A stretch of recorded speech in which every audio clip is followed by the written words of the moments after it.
Can I ask you what you think about these driverless cars, Waymos? Have you seen these things? Yeah, I see them around. Yeah, what do you think about them? It sucks. It's not safe at all.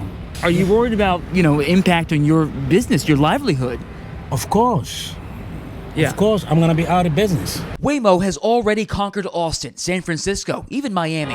But in New York, the city's 173,000 taxi, Uber, and Lyft drivers just claimed victory in successfully keeping autonomous taxis off city streets.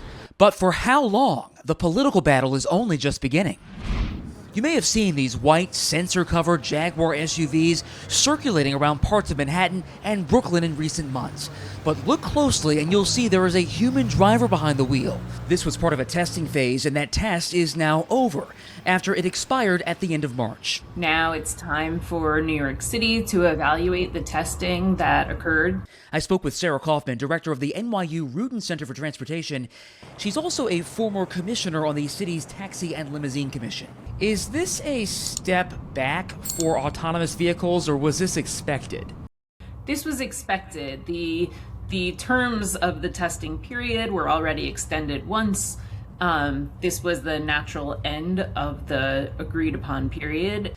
But there is more to this story because the testing period had already been extended once, and Waymo wanted to keep testing.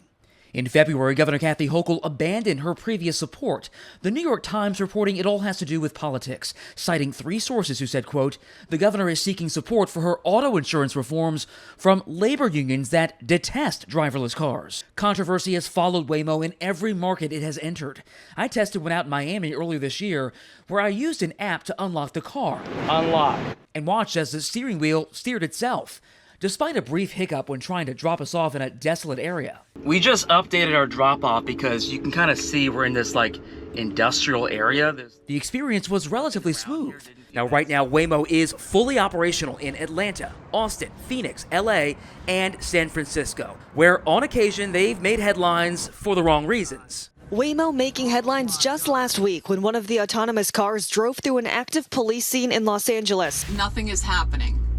We are stuck. I got a flight to catch. Why is this thing going in a circle? I'm getting dizzy. But Waymo's own safety data shows an 80% reduction in crashes compared to human drivers over similar miles driven. A spokesperson telling me, while we are disappointed with the governor's decision, we're committed to working with the legislature to bring Waymo's fully autonomous vehicles to New York. It's not just about the vehicle's safety, but also the governance.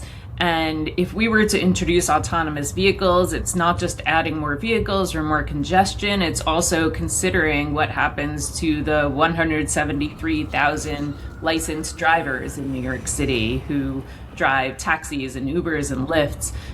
Are we automating away their jobs? But the fight is not over because Waymo tells me that they expect the testing program to be renewed in this year's state budget. And those cars are still on Manhattan and Brooklyn streets. They just have a driver behind the wheel for now. I'm Derick Waller. Thanks for watching. If you like this story, please subscribe and check out this story next.